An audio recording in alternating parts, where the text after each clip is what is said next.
Assalamu alaikum dostlar. Бүгін ушул тоокторду муга чейин көргөзгөн элем. Азыр дагы эмне болуп атышат ошол тууралуу да көрсөтөйүн дегем. Мына бул несушка деп Ламан Браун ошол 4тө калды. Бул 3 мына 4тө. Калгандарды сатып бердим. Буларга калгандарын сатып бердим. Себеби неме болду? Булардын өзүн жемин берип, баягы баксанан кийин туйт экен да. Буларды багып, жемин алып неме кылбайлы. Аларды сатып салдык биз. 4төн алдык. Шу 4төнү мындай эле кыргызча эле кылып багып атабыз азыр. Булар туйбу же тубайбы ошолорду дагы неме кылам. Эгерде туйса, неме кылам айтып турам да. Ушуга аябай кызыккандар көп болду да. Эмнеге мынча кызыгышты билбедим, бирок кайсыл жактан алсак болот, каяктан алгансыңар? Биз ушуну Жалал-Абадтан эле, базардан эле алганбыз, кадимкидей эле немеденчи. Bunun tukumu satılabı degenler көп болуп атышат да. Bunun tukumун саткандар болса керек. Анан кийин бирок буну по-моему үйгө алып ушинтип багабыз деп атат да. Бирок буларды үйгө алып баккандан кийин бул тооктордун тукумунан чөжө чыкпайт да. Азыр могу кара тооктордун ушулардын тукумун мен өзүм жасаган инкубаторго бастырып, азыр чөжө чыгарып аткам. Аны да азыр алдыда көрсөтөбүз. Ушул тоок тууралуу Ламан Браун ошо кызыл тооктор да. Бул тооктор мүмкүн болушунча неме жанагы үй шартында миттип багасың го, кадимки эле мындай жем чачып коюпчу. Мындайга ылайыкташтырылган эмес да, булар өзү клеткада багылат. Анан ошондо да комментарийде көп айтышты, клетка камап эме кылып коюпсуң, бул тоокторду кандай десем, кысып камап коюпсуң депчи. Өзү булар ошондойго ылайыкташтырып жасалган да, заводской тооктор деп коет булардычы, баягындай эмелердечи, фабрикаларда ушинтип жасалган тооктор да булар. Азыр ошон үчүн бундан көрү башка породалар бар, бирок кросс деп коет булардычы, кызыл тоокторду. Кросс деген бул жалаң ошол жумуртка багытында эле мындайча акыл эси жок да, мындачы аң сезими, акыл эси жок булардачы. Ошон үчүн клеткада багылат. Мындай бош койсоң, булар ар жакка кетип калат. Мисалы үчүн өзүң келип, мындай үйгө келип, түнөп неме кылбайт да. Ошон үчүн буларды неме деп коет экен? Кросс деп коет. Ошо фермаларда немелерде багыла турган тооктор. Азыр ушул кара тооктордун чөжөлөрүн чыгаргам, ошолорду дагы көрсөтөбүз. Мынакей булардын чыгарган чөжөлөрү. Мурда булар качакай сай болуп калат. Январда чыккан чөжөлөр да булар. Чоңдору. А булар 10 күн болуп калды чыкканына. Ушул немеде багып атам. Муну орусчасы бродер деп коет. Чөжө багып турган немеде.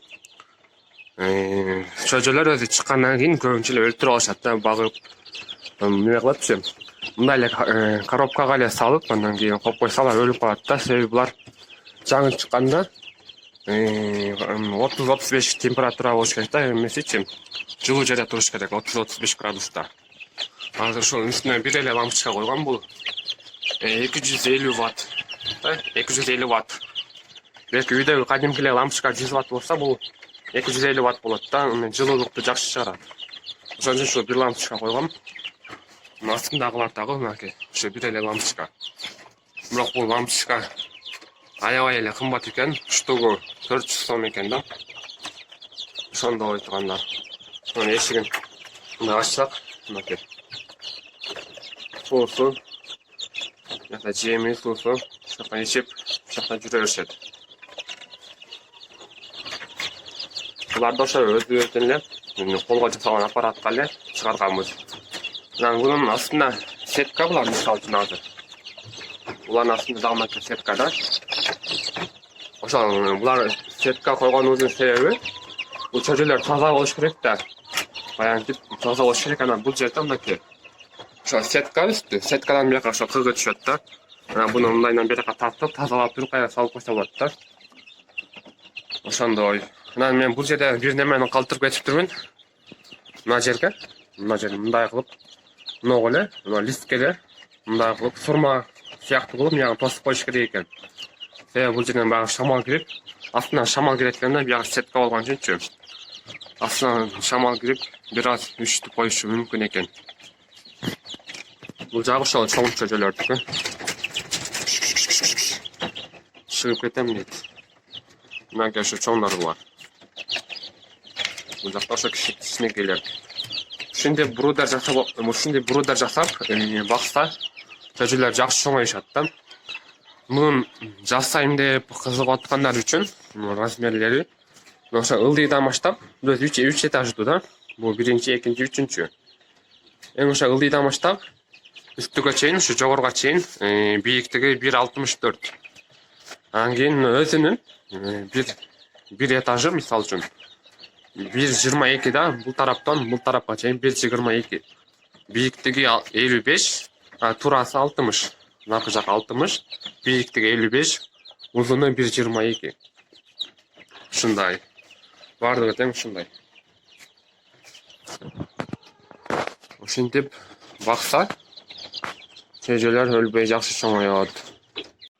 Анан ошол жаңы породаларды алып келип, жүдө чыгарып, өзүбүз жасап апарат да. Кантип чыгарабыз, кандай температурада чыгат, кандай режимдерди сакташ керек. Ошол тууралуу да бар жок видеолорду чогултуп чыгарганга аракет кылам буюрса.